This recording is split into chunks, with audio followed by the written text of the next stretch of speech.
ప్రకృతి రమణీయతకు శతాబ్దాల రాజరికానికి నిలువెత్తు సాక్ష్యం రాచకొండ గుట్టలు. చారిత్రక కట్టడాలకు నిలయమైన రాచకొండ క్షిపణి ప్రయోగ కేంద్రంగా మారనుందా?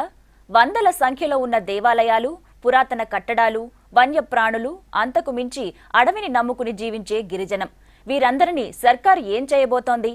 నల్లగొండ జిల్లా రాచకొండ గుట్టల్లో క్షిపణి ప్రయోగ కేంద్రం ఏర్పాటుతో సర్వం కోల్పోనున్న స్థానికుల ఆవేదనపై V6 ప్రత్యేక కథనం.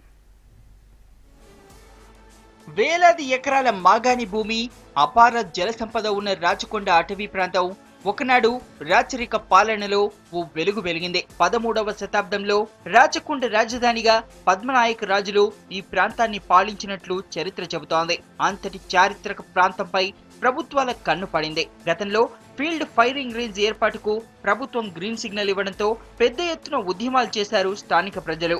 అప్పట్లో వెనక్కి తగ్గిన ప్రభుత్వం మరోసారి కొత్త ప్రణాళిక తెరపైకి తెస్తోంది.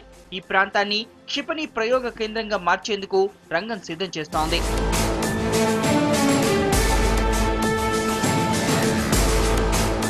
ఇప్పటికే రాచకొండలోని సహజ స్థిలాలను కొల్లగొడుతోంది మైనింగ్ మాఫియా. మరోవైపు ఇక్కడి కోట్ల రూపాయల విలువైన భూములు ఆక్రమణలకు గురవుతున్నాయి. అక్రమాలను అరికట్టలేకపోయిన ప్రభుత్వాలు ఇన్నాళ్లు చోద్యం చూశాయి. స్థానికుల ప్రయోజనాలను పక్కన పెట్టి ఫీల్డ్ ఫైరింగ్ రేంజ్ కోసం సర్వే చేపట్టాయి. దీంతో అధికారులకు చుక్కలు చూపించారు ఇక్కడి జనం. అప్పట్లో వెనక్కి తగ్గిన ప్రభుత్వం తమ ప్రయత్నాలను మళ్లీ ప్రారంభించింది. ఈసారి మిజైల్ ప్రయోగ కేంద్రం పేరుతో భారత డైనమిక్స్ లిమిటెడ్ అధికారులు సర్వేలు జరుపుతున్నారు. క్షిపణి ప్రయోగశాల ఏర్పాటుకు అన్ని ఏర్పాట్లు చేస్తుండటంతో స్థానికులు ఆందోళనకు సిద్ధమవుతున్నారు. ఎట్టి పరిస్థితుల్లోనూ క్షిపణి ప్రయోగ కేంద్రాన్ని అడ్డుకుంటామని తేల్చి చెప్తున్నారు. ఈ భూమిని ఇసిపెట్టి మేము పోవాలంటే మాకు ఊళ్ళకి ఇంత అరిసేగుంటాడు, భూమి లేదు, మాకు బతుకు తెరువు లేదు. మమ్మల్ని ఎక్కడ తోలుతారు? చీలర తోలుతారా, బాయిల తోలుతారా, ఎక్కడ తోలుతారు? కొత్త ప్రభుత్వం వచ్చింది, ఏంది ఇది? మరి జనాన్ని ఎక్కడన్నా ఎక్కడ తోలుతారు? లేకపోతే పండ చూసి ఇంత పెట్రోల్ పోసి తలగబెట్టిపోరి, అప్పుడు మీకు గవర్నమెంట్కు నిమ్మలం అవుతుంది. మీరు మాత్రం ఏది పెట్టవద్దు. ఇక్కడ ఈ గుట్ట రాజ్యంలో ఆవులు, మేకలు, ఈ పశువులు మేము బతున్నాం. మా రాజ్యంలో మీరు రావద్దు. ఇడిచిపెట్టి ఏడ బతాం? ఏ రాజ్యంలో బతాం మేము? రాచకొండ గుట్టల్లో క్షిపణి ప్రయోగశాల ఏర్పాటుకు BDL అధికారులు సర్వే పనులు చేస్తుండటంతో ఈ గుట్టలను నమ్ముకున్న గిరిజనులు ఆందోళనకు గురవుతున్నారు.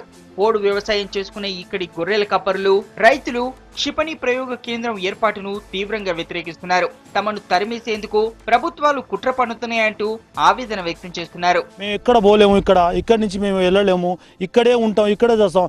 ఇంకా మాకు ఏమైనా దాడి చేస్తే మాత్రం ఎంతగానో తెగిస్తామని మేము హెచ్చరించినాం. క్షిపణి ప్రయోగశాల ఏర్పాటును వ్యతిరేకిస్తూ ఉద్యమాలకు సన్నద్ధమవుతున్నారు స్థానిక నేతలు.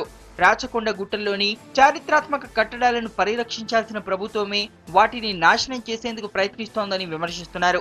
క్షిపణి ప్రయోగశాల ఏర్పాటు చేయాలన్న కేంద్రం నిర్ణయంపై ఆగ్రహం వ్యక్తం చేస్తున్నారు. పర్యటన కేంద్రంగా చేసి మరి ఇక్కడ ఉన్న రైతులకు, గిరిజనులకు అందరికీ ఆదుకొని ఏదైనా పని కలిపేయాలి. కానీ ఈ లేనిపోయిన దత్తా తీసుకుంటాం, ఇది తీసుకుంటాం అంటే మాకు మబ్బ పెట్టే కార్యక్రమం మాకు అవసరం లేదు. మేము ఎలాంటి కూడా మబ్బ పెట్టాము, మేము మబ్బపడం, మేము ఉద్యమానికి సిద్ధం ఉంటాం. ఏ లాంటి కూడా ఎన్కౌంటర్ చేస్తానికి మేము ఇక అవసరం లేదు, మేము ముందే ఉంటాం. సంవత్సరం క్రితం BDL అధికారులు సర్వే కోసం వెళ్తే 2 కార్లపై రాళ్లు రువ్వడంతో పాటు అధికారులపై పెట్రోల్ పోశారు స్థానికులు. దాంతో వెనుదిరగక తప్పలేదు. అప్పటి నుంచి రహస్యంగా సర్వేలు చేసిన అధికారులు స్థానిక రైతులను మచ్చిక చేసుకునే ప్రయత్నం చేస్తున్నారు. దాంతో వివాదం మరోసారి తెరపైకొచ్చింది. రాష్ట్ర ప్రభుత్వం చొరవ తీసుకుని ఈ అద్భుత కొండలు కనుమరుగు కాకుండా రక్షించాలని స్థానికులు డిమాండ్ చేస్తున్నారు. అడవిని నమ్ముకుని జీవిస్తున్న తమ నోళ్లలో మట్టి కొట్టొద్దని ప్రాధాయపడుతున్నారు రాచకొండ వాసులు.